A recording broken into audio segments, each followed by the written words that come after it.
Olá a todos, me chamo Daniel Bonifácio e hoje eu vou te ensinar de uma vez por todas o que são promises e asynchronous code no JavaScript. No final dessa aula você saberá o conceito de código síncrono e assíncrono, como utilizar promises com then, catch e all e como utilizar o async e await.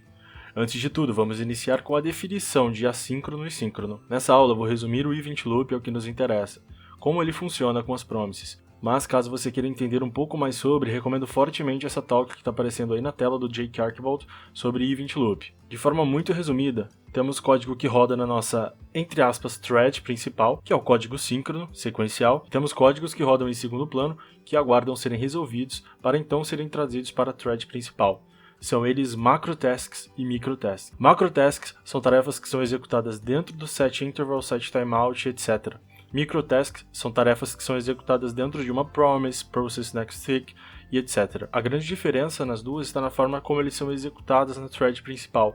Macrotasks pendentes serão executadas no início do próximo loop e microtasks pendentes serão executadas antes do início do próximo loop. Para exemplificar, aqui temos um código que tem 4 sentenças. Na primeira linha, temos um código síncrono que será executado imediatamente, imprimido no console síncrono 1. Já nas próximas 2 sentenças, temos um set timeout com tempo de execução do callback de 0 segundos e uma promise, que são uma macro e microtasks, respectivamente. Por fim, temos outro código síncrono bem parecido com o primeiro. Ao olhar para esse código sem conhecimento do event loop, diríamos que tudo iria rodar em sequência. Afinal, está sendo executado sequencialmente e nada depende de uma chamada externa, por exemplo. Mas, como nós entendemos que o event loop existe e sabemos como ele se comporta perante código assíncrono e síncrono, o que esperamos aqui, após entender a ordem de prioridade, é que o código síncrono, ou seja, as linhas 1 e 4, respectivamente, sejam executadas antes de tudo, a promise em seguida, e só então o nosso set interval. Mesmo que o nosso set interval seja chamado antes da promise,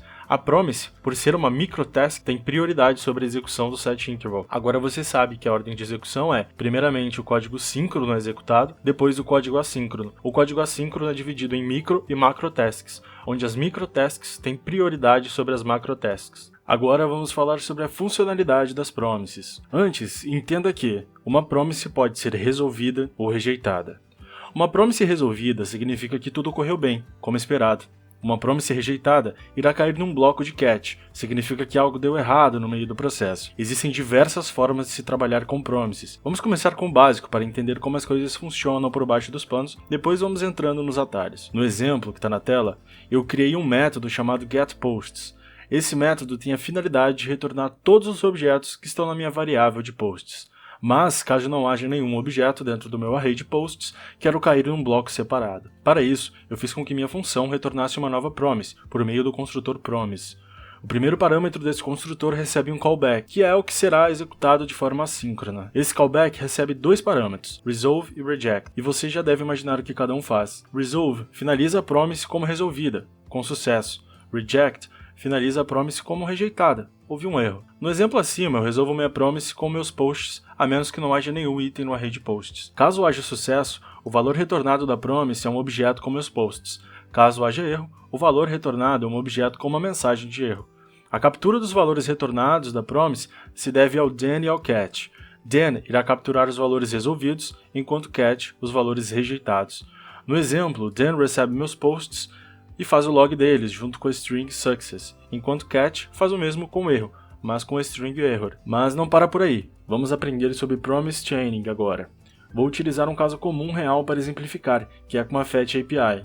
Os navegadores modernos já contam com a Fetch API, que serve para simplificar requisições HTTP. Como estou executando esse código no Node, estou usando um pacote chamado NodeFetch, que simula essa API.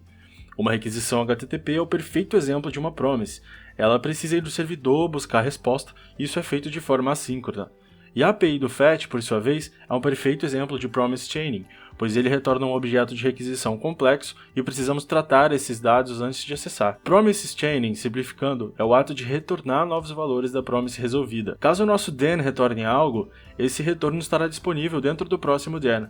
Caso o nosso then não retorne nada, como é no caso do segundo bloco, ainda podemos executar sentenças em sequência, mas essa próxima sentença receberá undefined como parâmetro. Você deve estar com a pulga atrás da orelha sobre o catch e como ele lida com todos esses blocos. Será que eu preciso criar um catch para cada then? Ou como sei onde houve um erro? A resposta é simples e direta. Se houver erro em qualquer um dos blocos, o erro cairá no único catch. Apesar do promise chaining ser legal, não devemos usar ele em todos os casos, ou podemos cair num promise hell. Agora a gente vai falar de async await.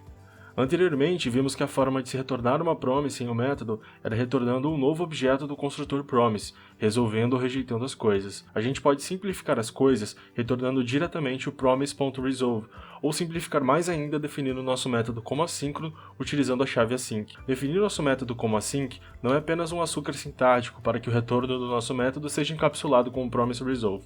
O método async possui uma das melhores funcionalidades já inventadas para lidar com promises de forma legível. Com o await, você consegue, entre aspas, travar a execução do código até que sua promise seja resolvida e capturar o valor de retorno em uma variável. No exemplo, defini a função main como async e criei duas variáveis, pizza e chips. Se eu logar o valor dessas variáveis, verão que não recebem o resultado resolvido, mas sim a promise em si. Para receber na variável exatamente o valor resolvido na minha promise, eu posso utilizar o await.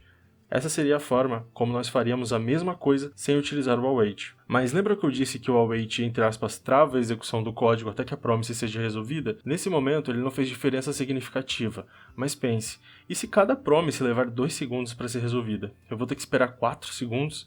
E se eu acrescentar mais uma, 6 segundos? Relaxa, não é bem assim que a banda toca. O objeto global promise possui um método muito legal, que é o promise.all. Ele recebe como parâmetro um array de promises e executa todas elas lado a lado e finaliza quando todas elas forem executadas. Ou seja, mesmo que cada promise leve 2 segundos para ser executada, como estão sendo executadas em paralelo, independente de ser uma ou 5, o tempo de espera será de 2 segundos.